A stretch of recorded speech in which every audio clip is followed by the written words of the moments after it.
Oh god, it's a Nintendo fan's worst nightmare. Nintendo games! Folks, I would like to discuss the general sentiment I see from a lot of little baby boy Nintendo fans, of which I'm sometimes lumped into this group. And oh boy, I'm so proud of being in the group of people who shits their pants and cries at the thought of, there's no Mario game here for me? You! To be honest, while I disagree with the feeling that I'm a Nintendo fan that doesn't give a fuck about any RPG ever and only gives a fuck about Mario, I understand why that's the impression I give off, considering you have a big old video I've done called You're Not an RPG Guy. So I'm constantly told by people, well, Scott, I know you're not an RPG guy, wink. And I do feel like in my earlier years, especially during Smash Ultimate speculation and commentary, around that time, if I would be talking about a Smash Brothers character getting revealed and it was a Fire Emblem character or something, I think I've probably said some things here and there where I'm saying, yeah, I don't give a shit about this. And that is true. But that doesn't mean I don't try these games and respect these games and enjoy these games. I think my personal thing is, I'm going to be completely honest with you if I'm going to go like, yeah, this isn't really my thing right now, but I'm down to try it, and I pretty much do always try these games. But I find that for me, oftentimes getting into a game or a series generally just kind of depends on my mood at that time. For example, I didn't really get into Fire Emblem Three Houses when I tried that, and then I tried Fire Emblem Engage, and I got really into that for hours on end, and that's silly because Fire Emblem Engage is a worse video game, but still, I'd say the strategy gameplay is better in Fire Emblem Engage, but the overall quality of the experience is worse because the presentation looks like a fucking Twitch stream. Like, it looks like all the characters look like fucking VTubers, I don't know. And the story is just it's fucking god-awful in Fire Emblem Engage. I'm sorry. But the gameplay is great. Fire Emblem Engage's gameplay is incredible. I love it. And I think I would feel the same way about Xenoblade. I put a good 6 hours in Xenoblade 3, which is not much time at all, but I was enjoying myself. But honestly, it was one of those things where I think I had a lot more stuff going on at the time, and I just kind of like, all right, I'll put this down, and now it's been too long. I'm just like, I would just have to fucking replay it at that point, which at this point, like, yeah, for me to truly sit down and give a Xenoblade game my entire attention, I think I would just wait for a Switch 2 upgrade for any of the ones that came out on Switch to come out. So then I won't have to deal with like a dog-ass resolution playing through the games. But still, I do enjoy these types of games. They just aren't like my first pick for like my favorite genre. My thing is, I enjoy a good RPG, but I just gotta be in the right state of mind for it. It's kind of like a certain flavor of food. Like, I like all types of food. I enjoy seafood. I'm not gonna have seafood every day. That's more of a once in a while when I'm really feeling it kind of thing. And RPGs are like that for me, and other types of games, because Fire Emblem isn't really an RPG, but still. My point is, I think it's really important to get out of your comfort zone sometimes, and try some games that you've never really tried before, or you think you wouldn't like. Because you may be surprised how I love fucking Live Alive. I have the full complete Japanese box in a display cabinet over there. So my thing is, even if I'm not immediately like, oh, this is my thing, this is something that I'm personally super invested in, I just really like seeing games that I know are cherished by any group of people out there. I do really enjoy seeing news or a release come out that people are really excited for, because I think that's just important for the industry and video games and people in general. Now, does that mean I have to just gush about these games or openly praise them and try every single one that comes out? No, of course not. But generally, I think it's good to be open-minded about games, or at least happy that games are coming out in a franchise that people obviously really love. So my stance is, yes, I'm a baby boy Nintendo fan that likes his little Mario games, but I'm generally very interested to see what games in general are coming out. And if a game in a franchise that I'm not an immediate fan of gets announced, that doesn't mean that I'm unhappy or feel like, oh, what the fuck? I want my Mario game, damn it! But I just kind of want to talk about the sentiment surrounding Nintendo fans like that right now, because there's oftentimes a response to all kinds of Nintendo Directs or announcements or what have you, where, you know the response, if it's not Mario, Zelda, Pokemon, or Smash Brothers, or Mario Kart, you will have these Nintendo fans that are like, that fucking sucked. We need content, damn it. We need to be fed. We need a new Mario game. We need a new Zelda game right now. We need something. We need a new Smash Brothers. It's almost like a ritualistic thing at this point, and I almost feel like a lot of fans have gone too high off of the idea of just the exciting reveal, the fucking screaming, oh my god, it's my dream game! To the point that a lot of Nintendo fans, after a Nintendo Direct drops, there's like speculation and a countdown towards when the next Nintendo Direct might be. Then if it turns out that Nintendo Direct turns out to be a partner showcase, oh fuck, man, this sucks. Now, here's my response to that. I'm not telling you to be grateful or to just like whatever the fuck Nintendo puts out. I hate a lot of the shit Nintendo puts out. But over the years, especially as I've gotten older, I don't really give a shit what Nintendo announces or whatever. If Nintendo has a boring fucking year, or it's been a boring month for Nintendo news, I don't fucking care. Yeah, I love staying up to date with Nintendo. I love seeing what's going on. I love a good Nintendo Direct, but at the same time, I don't need one to happen to continue enjoying Nintendo. Nintendo could spend this entire year not putting out anything, and I'd still like Nintendo. I would just say, wow, yeah, they didn't put out anything this year. Wow. There's nothing coming out for the Switch 2. That sucks. But it's like, I don't let that dictate what I talk about or how I'm entertained right now. If there's a game coming out that I'm interested in, fuck yeah. If there's not, well, there's billions of fucking games that have come out before this exact moment that I could give a try, or I could just buy right now, or games that I've already bought and I haven't played yet. And again, that doesn't mean that I'm saying don't be critical of Nintendo and their release schedule. I'm just sharing my perspective compared to people that get impatient when there's no like Nintendo Direct being announced yet, or there's not been a ton of news about this or that. My mindset recently with all this kind of crap is just kind of like, show me what video games are coming out this year. If I'm interested, I'll buy it. If I'm not, I don't give a shit. I just like video games in general, and yes, I do have a preference to my baby boy bitch Nintendo stuff, but I still like checking out the Nintendo Direct partner showcases. But people that look at those and go,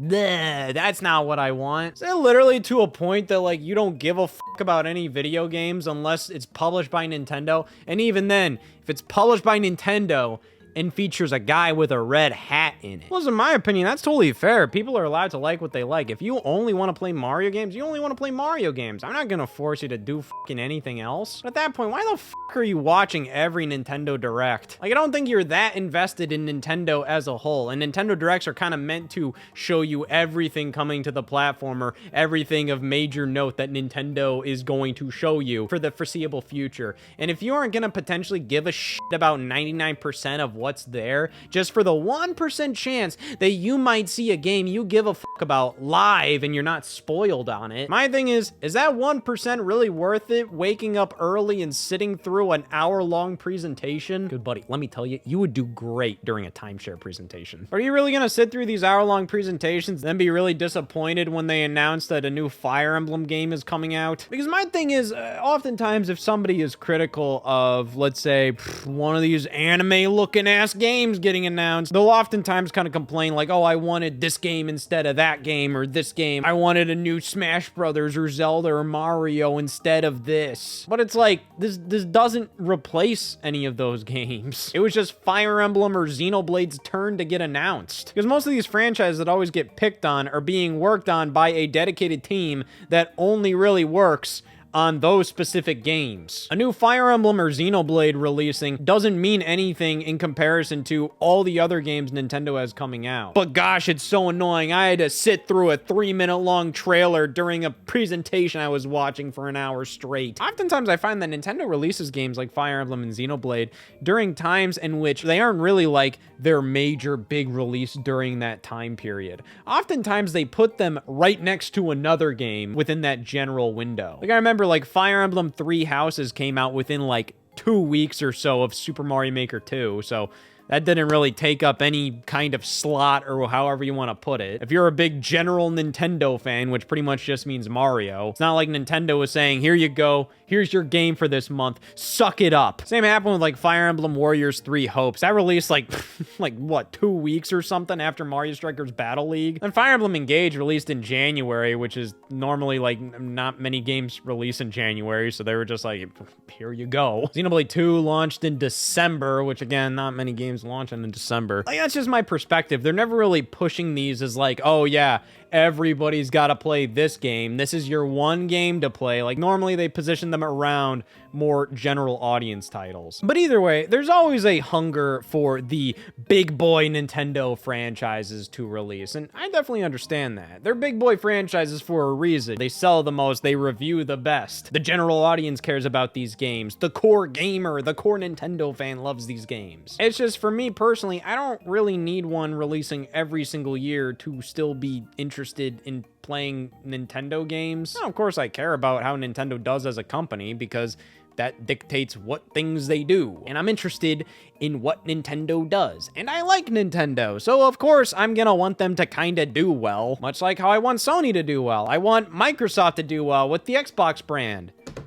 So that means I must be fucking miserable. I just want the industry at large to do well. I want good video games to come out. I want interesting video games to come out. But I think what Nintendo's done, especially during the Switch generation, I think has been very impactful because they're definitely taking a risk and also pushing other franchises more than they've done so before. During the Wii U and 3DS era, I think Nintendo relied way too heavily on their big boy franchises, most notably Mario, to the point where I think that kind of brought that franchise down a little bit too much. Nintendo pretty much put out a new mainline Mario game every year for a bit there, and that got people much more critical about Mario than they've really ever been, at least for a long time. A lot of talk about how, oh, Mario is just the same thing over and over again. There's a lot of like people relating Mario to Call of Duty, how it's just the same thing every year. So then Nintendo took more of a break. We got Mario Maker in 2015.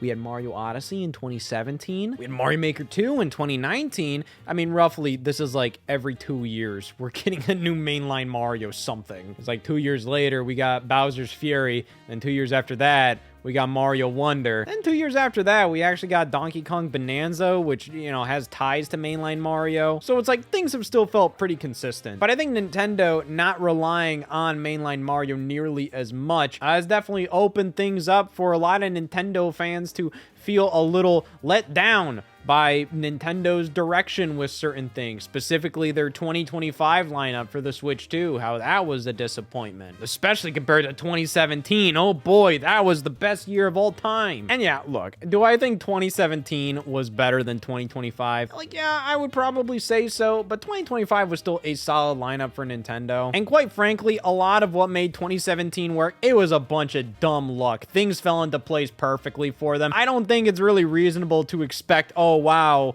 this year has got to be the same thing. Like, Breath of the Wild took so long to finish that it seeped into the next generation of Nintendo consoles. It also still launched on Wii U. Splatoon 2 launched with minimal amounts of content and a pretty lackluster single-player campaign. So, in my opinion, that game was obviously built off of the bones of Splatoon 1, so that kind of always felt like a bit of a rush job to me. Mario Kart 8 Deluxe was a port with no new tracks initially. ARMS kinda sucked. Fire Emblem Warriors was just a fucking lame-ass Warriors game, I'm sorry. You had Mario Odyssey.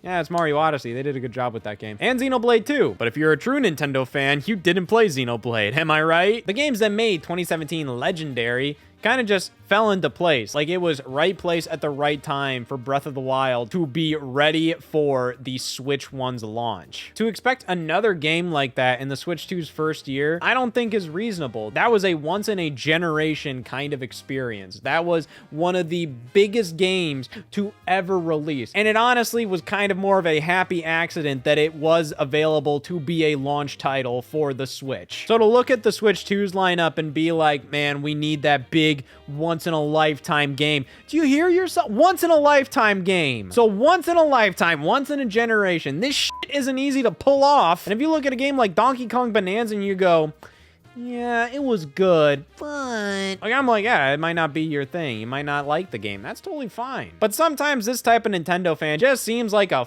fucking glutton. It's like, what? What do you want different? What? You want Mario? Zelda?